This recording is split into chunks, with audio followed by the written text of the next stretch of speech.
नमस्कार, खबरों के अड्डा में आपका स्वागत है। मैं आपके साथ अंजू गुप्ता। रुक करते हैं दिन भर की 10 बड़ी खबरों की तरफ फटाफट अंदाज में। 28 मई को नए संसद भवन का उद्घाटन होने वाला है। इस मौके को यादगार बनाने के लिए केंद्रीय वित्त मंत्रालय ने एक बड़ा फैसला लिया है। वित्त मंत्रालय ने ऐलान किया है कि नए संसद भवन के उद्घाटन को यादगार बनाने के लिए 75 रुपए का स्मारक सिक्का जारी किया जाएगा। जानकारी के अनुसार सिक्के पर नए संसद भवन की तस्वीर और उसका नाम लिखा होगा। नए संसद भवन का उद्घाटन 28 मई को प्रधानमंत्री नरेंद्र मोदी करेंगे। बता दें कि 75 रुपए का सिक्का गोल आकार में होगा। सिक्के का व्यास 44 मिलीमीटर और किनारों पर 200 सेरेनेशन होगा। 75 रुपए का ये स्मारक सिक्का 4 धातुओं को मिलाकर बनाया जाएगा, जिसमें 50% चांदी, 40% तांबा, 5% निकल और 5% जिंक का इस्तेमाल किया जाएगा। नए संसद भवन की तस्वीर के नीचे 2023 भी लिखा होगा। सिक्के के सामने वाले हिस्से के बीच में अशोक स्तंभ का सिंह और सत्यमेव जयते लिखा होगा। सिक्के पर देवनागरी लिपि में भारत और अंग्रेजी में इंडिया लिखा होगा। पीछे के हिस्से में ऊपरी परिधि में देवनागरी लिपि में संसद भवन और निचली परिधि में अंग्रेजी में संसद भवन लिखा होगा। सिक्के का डिजाइन संविधान की पहली अनुसूची में दिए गए दिशा निर्देशों के अनुसार ही होगा। तो वहीं नए संसद भवन को लेकर लगातार विवाद छिड़ा हुआ है। नए संसद के उद्घाटन कार्यक्रम का कांग्रेस समेत 20 दलों ने बहिष्कार किया है। इनमें समाजवादी पार्टी, आम आदमी पार्टी और अन्य दल भी शामिल है। हालांकि बहुजन समाज पार्टी ने विपक्ष से इस मामले में दूरी बना ली है। पूर्व सीएम मायावती ने ट्वीट कर कहा कि राष्ट्रपति द्रौपदी मुर्मू जी द्वारा नए संसद का उद्घाटन नहीं कराए जाने को लेकर बहिष्कार करना अनुचित है। हालांकि राजनीतिक हलकों में मायावती के इस समर्थन को उनकी मजबूरी माना जा रहा है। राजनीतिक जानकारों का कहना है कि बसपा के कुछ सांसद ऐसे हैं जो अभी से ही भारतीय जनता पार्टी के साथ जाने की फिराक में है। ऐसे में मायावती अपने सांसदों को कोई मौका नहीं देना चाहती हैं कि वो पार्टी छोड़कर चले जाएं। गुजरात में विदेश मंत्री एस जयशंकर ने तिलकवाड़ा तालुका के व्याधर गांव में स्मार्ट आंगनवाड़ी की भूमि का पूजन किया। इस दौरान उन्होंने कहा कि जिले में 7 स्मार्ट आंगनवाड़ी बनाने, 3 जगह स्वास्थ्य और कल्याण का सेंटर, 1 जगह एम्बुलेंस और 1 मोबाइल हेल्थ फैसिलिटी देने का निर्णय लिया गया है। नर्मदा जिले में हमारी कोशिश रही है कि यहाँ पर बैठकें हो, व्यापार बढ़े और रोजगारी बढ़े। इसी से संबंधित हमारा आज का कार्यक्रम जुड़ा हुआ है। वहीं विपक्षी दलों द्वारा नए संसद के उद्घाटन का बहिष्कार करने पर उन्होंने आगे कहा कि मुझे लगता है कि संसद भवन का उद्घाटन लोकतंत्र का एक उत्सव है और हमें उसी तरह इसे लेना चाहिए। ये विवाद का विषय नहीं बनना चाहिए। अगर ये विवाद का विषय बनता है तो ये दुर्भाग्य है। कुछ लोगों की ये कोशिश चल रही है, लेकिन हमें इस उत्सव को मिलकर मानना चाहिए। मोदी सरकार उसकी अगर कहीं पहले सरकारों से कुछ फर्क है, फर्क इस बात में है कि जो वो कहते हैं वो करते हैं। जो हम सब लोगों का सपना है, हम उसको कैसे जमीन में उतारें। और ये जब तक हम बारीकी में नहीं करें, जब तक हम आम आदमी के लिए जो सुविधाएं जो बाकी दुनिया में विकसित देशों को मिलती है। दिल्ली में कल शाम तेज आंधी पानी से एक तरफ जहां राजधानी का पारा गिरा दिया, तो वहीं जंतर मंतर पर बैठे पहलवानों की रात काली कर दी। तेज आंधी ने पहलवानों के टेंट उखाड़ दिए और बारिश से उनके गद्दे भी भीग गए। इस असुविधा का जिक्र साक्षी मलिक ने अपने ट्विटर अकाउंट पे करते हुए लिखा कि आज रात हमें गीले गद्दों पर सोना पड़ा, लेकिन हमने बचपन से ही कठिनाइयां देखी है। ये मुश्किल रात भी कट जाएगी। बता दें कि पहलवानों का बीजेपी सांसद ब्रजभूषण के खिलाफ यौन शोषण को लेकर जंतर मंतर पर कई महीनों से विरोध प्रदर्शन चल रहा है। अतिक्रमण हटाने के नाम पर हुई कार्रवाई के कारण जैसलमेर में पाकिस्तान से आए हिंदू शरणार्थी बेघर हो गए थे। इस मामले ने राजनीतिक रंग ले लिया था और कलेक्टर टीना डाबी पर कार्रवाई की तलवार लटक रही थी। हालांकि विवाद के बीच टीना डाबी ने पीड़ित परिवारों के बसाने के लिए 40 बीघा जमीन को चिन्हित किया है। उस जगह को साफ करके जेसीबी और रोलर से जमीन को समतल किया गया है। जमीन मिलने की खुशी में पाक हिंदू काफी खुश हैं। बता दें कि बीते कुछ रोज पहले आईएएस टीना डाबी के एक आदेश दर्जनों पाक विस्थापित हिंदुओं के आशियाने उजाड़ दिए थे। उन्होंने यूटीआई के अधिकारियों को आदेश दिए थे कि अमरनगर इलाके में डेरा डाले बैठे लोगों की बस्ती को हटा दिया जाए। यूटीआई के सहायक अभियंता की अगुवाई में दस्ता जैसलमेर के अमरसागर इलाके में पहुंचा और वहां दर्जनों आशियानों पर बुलडोजर चला दिया गया था। बता दें कि कई सालों से रह रहे इन परिवारों को कुछ ही घंटों में बुलडोजर से जमींदोज कर दिया गया था। ये पाक विस्थापित हिंदू परिवार सालों पहले भारत आए थे। भारत की नागरिकता के लिए सैकड़ों परिवारों के प्रकरण लंबित भी है।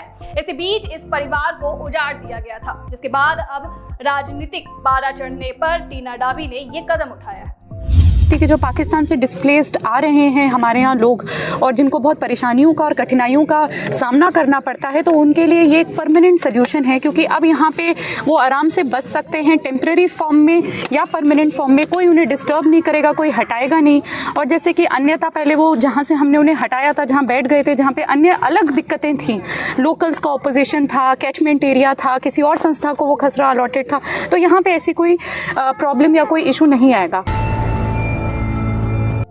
MiG-29 लड़ाकू विमान स्वदेश निर्मित विमानवाहक पोत INS विक्रांत पर रात के वक्त पहली बार लैंड कराया गया, जिसे भारतीय नौसेना ने ऐतिहासिक उपलब्धि बताया है। नौसेना ने कहा कि इस चुनौतीपूर्ण नाइट लैंडिंग परीक्षण के जरिए INS विक्रांत के चालक दल और नौसेना के पायलटों के संकल्प, कौशल और पेशेवर अंदाज का प्रदर्शन किया गया। अधिकारियों ने बताया कि ये उपलब्धि रात को हासिल की गई जब जहाज अरब सागर में नौकायान कर रहा था। भारतीय नौसेना के प्रवक्ता ने ट्वीट कर कहा कि INS विक्रांत पर MiG-29 की रात के समय पहली बार लैंडिंग करने से भारतीय नौसेना ने एक और ऐतिहासिक उपलब्धि हासिल की है। ये नौसेना के आत्मनिर्भरता की तरफ बढ़ने का संकेत है। बता दें कि इससे पहले रूस निर्मित MiG-29 के विमान को भी भारत के प्रथम स्वदेशी विमानवाहक पोत INS विक्रांत पर उतारा गया था। रक्षा मंत्री राजनाथ सिंह ने INS विक्रांत पर MiG-29 के पहली बार सफलतापूर्वक रात के वक्त उतारे जाने पर भारतीय नौसेना को बधाई दी है। केंद्रीय रक्षा मंत्री राजनाथ सिंह ने ट्वीट कर कहा कि INS विक्रांत पर MiG-29 के पहले नाइट लैंडिंग परीक्षण को सफलतापूर्वक पूरा करने के लिए भारतीय नौसेना को बधाई। बता दें कि भारतीय नौसेना के पास करीब 44 MiG-29 के फाइटर जेट्स हैं। इनकी लंबाई 56.9 फीट और ऊंचाई 14.5 फीट होती है। इसकी अधिकतम स्पीड 2200 किलोमीटर प्रति घंटा है। 1500 किलोमीटर की रेंज है। हथियारों के साथ कॉम्बैट रेंज 850 किलोमीटर है। यह अधिकतम 57,400 फीट की ऊंचाई तक जा सकता है। बता दें कि MiG-29 फाइटर जेट में 7 हाई पॉइंट होते हैं, यानी कि 7 अलग अलग तरह के बम, रॉकेट और मिसाइल लगाए जा सकते हैं। साथ ही इसमें 30 मिलीमीटर का ऑटो कैनन लगा होता है, जो हर मिनट 150 राउंड फायर कर सकता है। ब्रिटेन के प्रधानमंत्री ऋषि सुनक के घर और ऑफिस 10 डाउनिंग स्ट्रीट के मेन गेट में एक कार ने टक्कर मार दी। टक्कर के वक्त सुनक घर में ही मौजूद थे। मौके पर वहां पुलिस ने डाउनिंग स्ट्रीट जाने वाली व्हाइट हॉल रोड को तुरंत बंद कर दिया। आरोपी कार ड्राइवर को गिरफ्तार कर लिया गया है। हालांकि अभी ये साफ नहीं हुआ है कि आरोपी ने ऐसा जानबूझकर किया था या नहीं। कार को जब्त कर जांच के लिए भेज दिया गया है। घटना में कोई भी घायल नहीं हुआ है। टक्कर का वीडियो वायरल हो रहा है। इसमें एक सिल्वर रंग की कार डाउनिंग स्ट्रीट के गेट से टकराती हुई नजर आ रही है। इसके तुरंत बाद पुलिस की कई गाड़ियां वहां पहुंचती है। उनके साथ स्पिनर डॉग और बम स्क्वाड भी मौजूद था। फॉरेंसिक एक्सपर्ट की एक टीम भी कार की जांच करती रही। जांच के बाद रास्तों को आम जनता के लिए फिर से खोल दिया गया है। आरोपी पर फिलहाल क्रिमिनल डैमेज और खतरनाक तरीके से कार चलाने के आरोप लगाए गए हैं। उस पर आतंक से जुड़े कोई आरोप नहीं लगाए गए हैं। 10 डाउनिंग स्ट्रीट लंदन के सिटी ऑफ वेस्टमिंस्टर में स्थित एक इमारत है। बता दें कि इससे पहले 2017 में ब्रिटेन के पूर्व प्रधानमंत्री डेविड कैमरून की सुरक्षा में भी चूक हुई थी। ईरान ने 2000 किलोमीटर की रेंज वाली बैलिस्टिक मिसाइल की सफल टेस्टिंग की है। ईरान का दावा है कि ये मिसाइल मिडिल ईस्ट में मौजूद अमेरिका और इजराइल के बेस तक पहुंचने में सक्षम है। अमेरिका और यूरोप की तरफ से लगातार विरोध के बाद भी ईरान ने कहा कि वो अपने मिसाइल प्रोग्राम को विकसित करता रहेगा। ईरान के रक्षा मंत्री मोहम्मद रेजा अस्तियानी ने कहा कि यह हमारे दुश्मनों के लिए संदेश है कि हम हर हाल में अपनी रक्षा करेंगे। वहीं हम अपने दोस्तों को बताना चाहते हैं कि क्षेत्र में शांति के लिए हम हर संभव कोशिश कर रहे हैं। ईरान की स्टेट न्यूज एजेंसी IRNA ने बताया कि खैबर नाम की ये मिसाइल 1500 किलोग्राम तक का वॉरहेड ले जाने में सक्षम है। IRN के मुताबिक इस मिसाइल को फॉरेस्ट की खाड़ी में गश्त करने वाले युद्धपोतों और पनडुब्बियों पर तैनात किया गया है। नौसेना का कहना है कि खाड़ी में दुश्मन के जहाजों की गतिविधियों पर ईरान की आर्म्ड फोर्स IRGC लगातार नजर बनाए हुए है। ये बैलिस्टिक मिसाइल अमेरिका के टॉमहॉक में भी ज्यादा दूरी तक मार करने में सक्षम है। बॉलीवुड के सुपरस्टार सलमान खान इस समय आईफा 2023 के लिए अबू धाबी में है। उनके साथ अभिषेक बच्चन, विकी कौशल, फरहान खान और राजकुमार राव भी हैं जो इस इवेंट को होस्ट करेंगे। आईफा 2023 प्रेस कॉन्फ्रेंस से सलमान खान और विकी कौशल का एक वीडियो सामने आया है। इसे देखने के बाद लोगों का कहना है कि सलमान ने विकी को इग्नोर किया है। सिर्फ यही नहीं, सलमान के बॉडीगार्ड्स ने जिस तरह से विकी कौशल को साइड किया वो देखकर भी फैंस को गुस्सा आ रहा है। इस वायरल वीडियो में विकी कौशल को कुछ दूरी पर खड़ा देखा जा सकता है क्योंकि सलमान अपने बॉडीगार्ड्स के साथ एंट्री करते हैं। जैसे ही सलमान धीरे धीरे पास आते हैं, विकी को अभिवादन करने के लिए सलमान की तरफ हाथ बढ़ाते हुए देखा जा सकता है। हालांकि सुरक्षा कर्मियों में से एक विकी को सुपरस्टार से दूर ढकेल देता है क्योंकि सलमान ने उनकी तरफ हाथ नहीं बढ़ाया और बस एक लुक देते हुए आगे निकल गए। विकी के चेहरे से एक्सप्रेशन साफ नजर आते हैं। वो दूसरी बार भी हाथ मिलाने की कोशिश करते हैं, लेकिन ऐसा लगता है कि सलमान उन्हें पहचान नहीं पा रहे हैं और निकल गए। जैसे ही वीडियो इंटरनेट पर सामने आया, नेटिजन्स ने पाया कि दोनों के बीच काफी अजीब इंटरेक्शन हुआ। कई लोगों को लगा कि विकी को आम आदमी की तरह सलमान खान से दूर ढकेला गया था और जाहिर तौर पर सलमान ने किन्हीं कारणों से उनके साथ ऐसा बर्ताव किया होगा। खैर, बता दें कि इस बीच सलमान खान ने आईफा 2023 की प्रेस कॉन्फ्रेंस में खुलासा किया है कि उन्होंने आखिरकार टाइगर 3 की शूटिंग पूरी कर ली है और फिल्म इस साल दिवाली पर रिलीज होगी। इस मूवी में कैटरीना कैफ भी हैं और रिपोर्ट्स के मुताबिक शाहरुख खान का कैमियो भी है। टीम इंडिया के दिग्गज बैट्समैन विराट कोहली के इंस्टाग्राम अकाउंट पर 250 मिलियन फॉलोअर्स हो गए हैं। वो इंस्टाग्राम अकाउंट पर इतने ज्यादा फॉलोअर्स वाले पहले एशियाई हैं। एशिया में इंस्टाग्राम पर सबसे ज्यादा फॉलो किए जाने वालों की लिस्ट में दूसरे नंबर पर इजराइल की एक्ट्रेस गैल गैडर है जिनके 103 मिलियन और तीसरे पर थाईलैंड की म्यूजिशियन लीजा जिनके 94 मिलियन फॉलोअर्स हैं।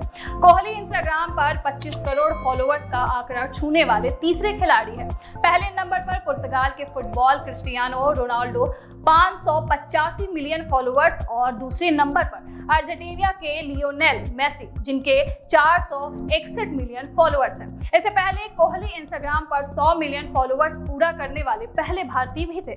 बता दें कि इंस्टाग्राम पर ओवरऑल फॉलोअर्स के मामले में कोहली 16वें नंबर पर है। इस मामले में खुद इंस्टाग्राम के सबसे ज्यादा 631 मिलियन फॉलोअर हैं। भारत में फॉलोअर्स के मामले में विराट टॉप पर है। प्रियंका 87.6 मिलियन फॉलोअर्स के साथ दूसरे और श्रद्धा कपूर 80.8 मिलियन फॉलोअर्स के साथ तीसरे नंबर पर बनी है। क्रिकेट से जुड़ी लाइव अपडेट्स के लिए आप हमारे वेबसाइट खबरों के अड्डा को विजिट कर सकते हैं। अगर आप हमें फेसबुक पर देख रहे हैं तो हमारे फेसबुक पेज को फॉलो करें। अगर आप हमें यूट्यूब पर देख रहे हैं तो हमारे यूट्यूब चैनल को लाइक और सब्सक्राइब करना ना भूलिएगा।